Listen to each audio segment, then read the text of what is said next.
Welcome to the Wayne Public Library's virtual author chat. My guest today is Adam Berg. Adam was born in New York City. He attended McGill University, where he explored his love of history, graduating with a BA in that discipline. After graduating, he began work in the entertainment industry, starting as an agent trainee in the fabled mailroom of the William Morris Talent Agency. During his tenure at the agency, he attended Fordham University at night, earning a master's of business administration in marketing. A lifetime of selling started when he closed his first sale at the age of 12, loved it, and never looked back. Adam is a recognized expert in cold calling, securing meetings, and follow-up. Over the years, he has conducted many sales seminars and has worked with private clients to hone and strengthen their sales skills. Adam worked as a guest columnist for his local North Jersey newspaper, Wayne Today. 3 years of writing columns formed the basis of a body of work he titled, That's an Interesting Observation. And using what he learned from working as an agent for major radio talk show stars, Adam talked his way into WFDU FM in Teaneck, New Jersey, where he wrote and hosted his own radio program by that same title. Adam sums up his sales experience thusly: I have sold just about everything to just about everyone, just about everywhere. Welcome, Adam. Please tell us a little more about your book, Sales on the Go. Well, good morning, Janette, and thank you. Good morning again to everyone joining us, and thank you for a moment of your time. Sales on the Go, very simply, is about pattern recognition. The human being is the best animal at pattern recognition, and I adopted that to the world of sales. So when you look at what you have to do in sales in terms of pattern recognition, you want to embrace certain patterns, you want to observe certain patterns, and you want to run from certain patterns. And the book is designed for anyone who has to sell, which is everyone. Whether you know it or not, or like it or not, you are selling somewhere to somebody about something. And many people who don't consider themselves in sales are in sales just to make sure they get along in the world. So this book is meant for everybody, under any circumstance, anywhere in the world, because it's universal. So it's not tied to one industry, one particular outlook, one particular set of economic circumstances. It has nothing to do with your education or your upbringing. If you are talking to somebody, you are selling. Okay. Guessing you kind of did summarize it, but without really summarizing it anyway, what would you say your book is about? Just like kind of that one line explanation. It's pattern recognition, but adopted for sales, it goes like this. In sales, you want to observe patterns that lead you to opportunity, which is selling. You want to find opportunities that have to do with observation, which is collaboration, which is about marketing. And you want to find patterns in management, which is about authority and control. And in some instances, in every one of those three, you're going to find ones you want to embrace, you want to observe, and you want to run from. I can go into some detail about that, but that's how you observe what's going on around you in the world, and then how to work the sales approach to whatever it is you're selling or what you need. Okay. I did a little reading on you, whatever I could Oh, find online, and I cannot recall where, but I did see that there was an inspiration. What led you to write the book? ah, Um, yes. Okay. Well, it wasn't so much an inspiration from the Latin word inspiratu, the spirit within, as it was what I like to call an outspiration. I've had people ask me, why don't you write a book? You're so good at this. And I say to myself, well, if I was really that good, I'd own Wyoming by now. And in sales, you're only as good as your last sale. But people were always very kind to tell me that, and I took it under advisement. But I've read a lot of sales books, and they did not satisfy me because so many of them approached sales thusly. Carol and Pete get on the plane and they go to Cleveland to talk to the big client. And they have the meeting with the big client, and the big client tells them certain things. Then they get back on the plane and go back to wherever they came from and then discuss this and they come up with a plan. That's fine. That's not how sales works. Sales works in the moment, in the minute. Exactly what somebody is saying to you and how you react makes and breaks the sale. You can do all the planning you want, but if you're not reactive, if you are not enthusiastic, if you do not embrace the pattern in front of you, you will not make the sale. I suffered with these books for a long time while a lot of people said, why don't you write a book? And it took a moment to find the format that was going to work for me, that was going to set me apart. I didn't want to be one of many, many thousands. I wanted to be one of one. That happened in a doctor's office. Thank God everything was all right. But there was a pharmaceutical formulary on the doctor's desk. He had stepped out to get my x-rays. And I took a look at this book, and it was fascinating because it was written by the pharmacy company about their particular medications. And it said, if the patient presents this, this is what it means. This is what you prescribe. These are the counterindications. These are the recommended dosages. This is the follow-up. And I said, okay. I went home.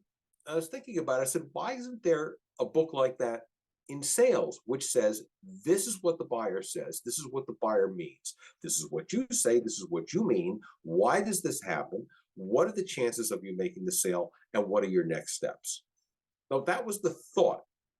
Then I went to the bookstores to try to find this because I said, look, if it's occurred to me, it must have occurred to a million other people. And it did not. When I was doing the research for the book, because I had to write a proposal, I went to a very large bookstore near me with 200, and this is instructive as a sales process. This what I did. I counted 264 linear feet of shelf space in this store. And in the business section, because there's no such thing as a sales section, there's a business section, there were 1,342 titles. Of that, 55 had sales in the title. The others were about management and organization and marketing. So I looked at the 55 titles. None of them had this format. And that's when I went and wrote the book. The next situation is, well, how long did it take you to write the book? I don't know what day you asked me. You asked me today, I started when I was 12. So it's taken me my entire life to write the book. Ask me tomorrow, it took me 30 days. And I wrote it on my iPad because once I had gotten the format, there was so much built up in here that it came out of my fingers like water. So writing the book was hard, and writing the book was easy, depending on what day. But no matter what, it was a lot of fun. The book is for everybody. Everything in the book I have lived through. Nothing's made up. I didn't make this Pete and Carol go to Cleveland thing. Everything, every quote in the book about the buyer, the marketer, the manager are things I've heard, and I've just documented it. Okay. So I did take a look at the book. We do have a copy here at the library. Then I saw that it was broken down into 3 parts: selling, marketing, and management. Can you share a key takeaway from each section? Yes. The opportunity in sales is about recognizing opportunity. Somebody is talking to you because you have something they may want to buy. That's an opportunity. How to exploit that. The section on marketing is about collaboration, because whether you're talking to the marketing people or person in your organization, or the marketing person or people in the organization that the buyer works for, these are people who are tasked with multiplying your effort one way or the other. Some want to work with you more than others, but because marketing follows sales, they are obligated to listen to what you have to say. Your job as the salesperson is to see how you can put top spin on your sale to maximize their efforts, and it happens, and it's okay. Many marketers are excellent. I'll give you an example in a minute. Sometimes you have to do a retread. Sometimes you have to back up because what you sold isn't going to work for the marketing people unless you have their support. you're not going to get the marketing support you need to move the product forward. And then in management, management is about the status quo. Management is there to make sure the organization survives. And you have to work with these people anyway because they control the resources. I have never met a salesman, unless they were totally on their own, that was in absolute control of their own budget. So the management has to make sure what you're doing is the correct thing for them. Now, a friend of mine is in marketing, who I've known him over 30 years, is the best marketing person I know. And one day I made a relatively large deal and it was driving me crazy. And I was in a staff meeting and I was losing my mind about it because I was afraid that things were not going to work out as well as they could. And what was happening with the sale was beyond my control. And my friend looked at me and he said, Adam, you've done a great job. We'll take it from here. And that's exactly what he and his marketing people did. They took it from here. That's what you want in a collaborative effort with a marketing department. And in management, people you want to hear from people. Okay, great. We're going to gather the resources around you, not only the marketing people, but the engineering people, the manufacturing people, and we're going to make this work. Please go, leave now, get another cup of coffee, and go do some more selling. So that's what the three areas are, because it's just not selling to the buyer. You have to sell it to the people who are going to get it out there, and you have to sell it to the people who are going to give you the money to get it out there. The marketing people have a budget. They have to get it from the management people. Oh, every so often, more often than not, you have to sell this thing 3 times. Once to the buyer, once to the marketing department, once to the management. And you have to make all these people your friends and allies, all for different reasons. And it requires the ability to listen to what people are saying in the moment, which is why the format of the book doesn't vary. The format of the book is life. Somebody says something to you, you have to reply. And the way I work this out is in every section, there are 5 sections. There are 10 items each section. These 9 times out of 10, this is what you're going to hear. All right. And by the time you get done reading the book, with 150 of these examples, you will have enough ammunition. So if you hear something that isn't in the book, you'll have the skills to deal with it. So whether it's the section on negotiation or closing or budgeting or review or compensation, you're going to hear this over and over and over again. How do I know? I have been kicked down the street so many times that I've heard this all before. I'm not making this up. I've heard it since I was 12 years old. I went to the University of 3rd Avenue and 25th Street in Manhattan back before it was a nice place to live. And I've been lucky enough to sell enough things to enough people all over the world. You name it, I have done it. So I have suffered, and I have excelled in many areas, and this is all in the book. Nothing is made up, and it's very practical, and it's been very helpful to several people. So, I know that it was at the doctor's office, the PDR, the physician's desk reference, which is a huge book. I want to say that. Oh, okay. Yes, it's called the PDR, the physician's desk reference. Pause and say that clearly. But your book is not that big. I want to say to everybody, it's much more manageable. And I know that one of the things that I read was you said it should be kept on the desk, just like it for when you do make the calls or Yes, you do. So I wanted to add that because that's kind of where the PDR thing came, and I thought that was very intriguing.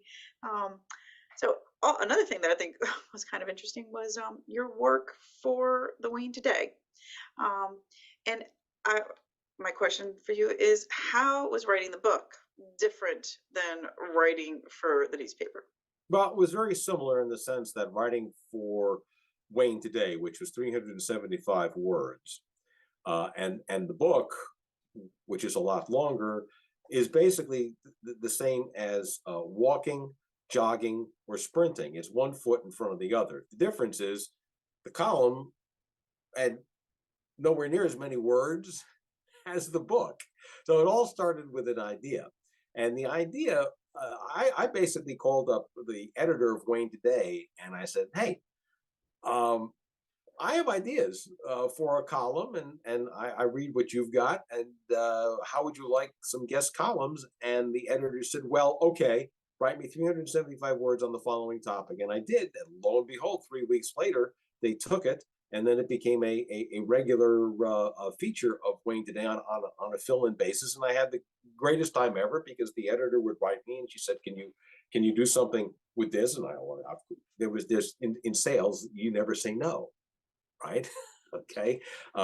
Richard Nixon, despite anybody's politics, had the best line ever. He says, if I ask and they say no, I never ask again. So when somebody asks, I don't say no unless it's physically impossible for me to say yes. I find a way to fit it in. So it didn't make any difference what the editor wanted. I gave the editor what the editor wanted because that way she would run it. Though that okay. My question was going to be, so what were some of the topics that you? I didn't care what the topic was. I had a deadline, and I mean, 375 words. How hard can it be? So that's what I did.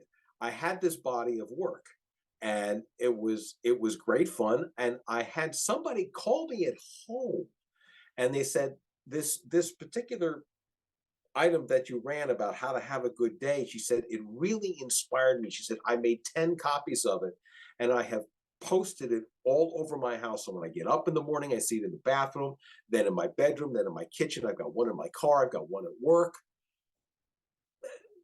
I affected somebody's life in a great way. So that's my fondest memory of writing my column. That's an interesting observation. It is a very nice. It must have felt really nice to hear that from the reader. I'm going to move on to a different question because it's going to tie into this what we just were saying. Have you heard from readers of your book, Sales on the Go? Yes, and I won't tell you about all the great comments. Okay, I will tell you about one from a very good friend of mine in business who had an interesting observation. And she said, I don't agree with everything. I don't think this is how you should respond to these other things that people have said. And that was great because in sales or anything else, never believe your own press because you're only as good as your last phone call, email, or sale, which is why I don't own Wyoming, because not everything has worked out. And this person is an expert in her field. I regard her work very highly. The fact that she would not contact me and say, oh, Adam, this is the greatest book ever written. She said, well, yeah, I read it, and here's where I don't agree. So we spoke about that, and it was enlightening to hear somebody whose sales skills are better than mine to come out and say, okay, this is not how I would have handled it. These are very instructive. And it was humbling in a sense because this was a peer. So yes, I have heard. I am not right all the time, nor do I expect to be. But this person was a great salesperson because they had the courage not only to talk to me, not that I'm a stranger. I've known her 25 years. She's a friend of the family. That she could pick up the phone and tell me that was fascinating. Absolutely fascinating. So yes, I have heard. Not everything is great. And in her situation, even though she bought the book, I didn't make the sale. Yes, true. True. Would that be? Did you consider maybe going back for an edit, or you putting in a second idea, the one that you discussed? Or no? Absolutely not. Absolutely not. Okay. No. Worth asking. So I was very interested in your bio, how you talked your way. Doesn't own Wyoming either. Oh, okay. Okay. Okay. In your bio, I was kind of very interested and intrigued by how you talked your way into becoming a radio talk show, um, radio talk show uh, host. Oh, Yes, host. That's what it is. Um, can you tell us about that experience? Maybe yes, yes, share a few. yes.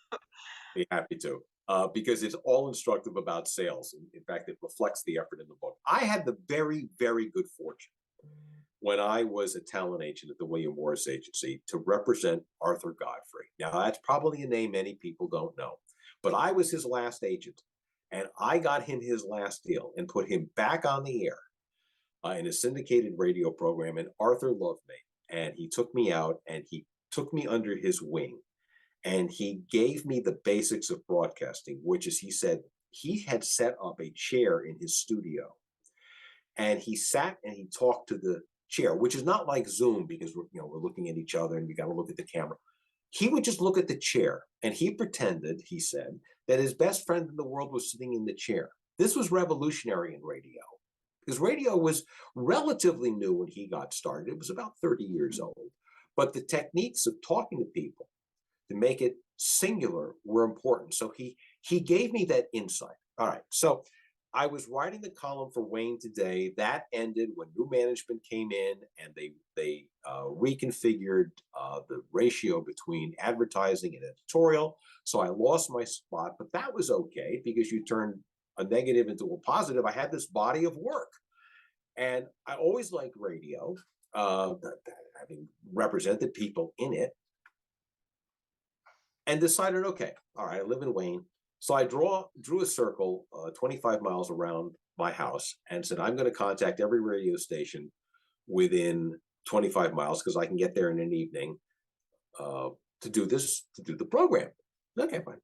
And I knew I had the body of work, so it wasn't something because I owned it. It wasn't something I was going to have to reinvent. So I started making phone calls and leaving messages with program directors within 25 miles. Right. And then one day, about, I don't know, a week after this effort began, there was a voicemail and with somebody with a better voice than me. And it was the program director, Carl Krause, who I'm still friends with at WFDU FM in Teaneck, Fairleigh Dickinson University. And he said, I wish I could do his voice, but he said, Mr. Berg, I don't know who you are or where you've come from, but you have a great voice for radio. Please call me. So I did, set up a meeting, did a pilot, he liked it, and then I had my body of work, and what we would do is I would read my body of work, whatever it was, and then we would discuss it, and it was great fun. And then Carl retired, and so I got on with the book. So that's how when I tell you I talked my way in, that's how I did it. I left a voicemail. That's talking my way in, which just goes to show in sales, you never know. The greatest impediment I find that salespeople have is they will talk themselves out of a deal. They say, oh, they're never going to take it because I know this and this and this. No, you have to make the phone call. Why would any radio station ever take me? Me, nobody. Right? Oh, I wrote a column for a local paper. Okay, I'm not a media star. I don't have a following. But that's why they say in sports, that's why they play the game. You never know, which is the greatest thing in sales. You never know. So you have to make the call. Absolutely. Absolutely. That is a great story. And unfortunately, that is my last official question. So if anybody wanted to chime in, put a message in this chat, a question in the chat, or unmute yourself and ask the question directly to Adam. I do have one final question, but I do use this time now to see if anyone wants to ask a question themselves. Hi, I'd like to ask a question, please. Where is the book available? Where can one buy the book if one can't get to the library? All major retail outlets, Amazon, Barnes & Noble, Goodreads, and SpringerLink.com. Vicky, go ahead. What was your first sale that got you hooked at 12 years old? Oh, okay. I am a model railroader. In fact, this thing over here is the old control panel to the model railroad I am rebuilding in my basement. I had a box of model railroad equipment that I was selling because a new scale had been developed about a year before I made the sale, and I could get about two-thirds more railroad into the space I had in my parents' apartment with the new smaller scale than with the scale that I had. I went to my local hobby shop. I was going to buy some uh, stuff with money I had earned doing odd jobs. And a lady and her son had walked in looking to get started in the hobby. So he was the young man was about my age. I began to talk to him, and I said, "Well, I've got I've got this stuff ready to go. It's all in a box. It's nicely packaged. It's got the controller. It's got the wires. It's got the trains themselves. Why don't you come to my apartment tomorrow? Take a look at it, and see if you want to buy it." And they said, "Well, okay, how much is it?" And I said, $60. Well, $60 back when I was 12 years old was a lot of money. Sure enough, they came to my apartment, my parents' apartment. They looked at the box. I set it up for them. They bought it. They gave me $60 and they walked out the door happy customers. And I said, this is the easiest thing on earth. And the salesman in the hobby shop, who I had known since I was a little boy, because my father was a model railroader, we had been going there, he just was amazed that I was able to talk these people out of their store over to my house and sell them my box of used equipment. This was as easy as falling off a chair. And I said, well, you can make a living doing this. So, not that I said that at 12, but I remembered it. And that's how I got started in sales. It's easy. Well, I have my final question. Not just because I'm a librarian, but I was also a history major. So one of your many interests is reading books about history. Is there a period in history that you prefer to read? And is there a book in any genre that you've read recently that you'd recommend? Well, it's not that I prefer, but it's what I studied and what I like. So I like all history, but I had to specialize in school. So the way I put it is I'm dangerous because I know a lot about a lot when it comes to this. So I'm a pretty good history person in terms of anything west of Moscow, east of Tokyo, north of the Panama Canal, and after the French Revolution, which is a lot. So that's what I happen to love. I just finished something about a place west of Tokyo, which is China, which is a wonderful book. The Man Who Loved China by Simon Winchester. Now, I've read a couple of his books. Very quickly, I will tell you why I like this. I take notes as I read, and this book is not overly long. It's under 300 pages, but I took 5 pages of notes about stuff I didn't know, and I'm still in the process of looking it all up. Cannot recommend that book or this author beyond what I have just said. Simon Winchester. Yes, he's a very good author. We have his books here also. Yeah. Well, those are all my questions. Adam, thank you so much for being here this morning. And I wish you all the best with your book, Sales on the Go. And we will be in touch. Thank you very much. Yeah. Thank you, everyone. See everybody soon.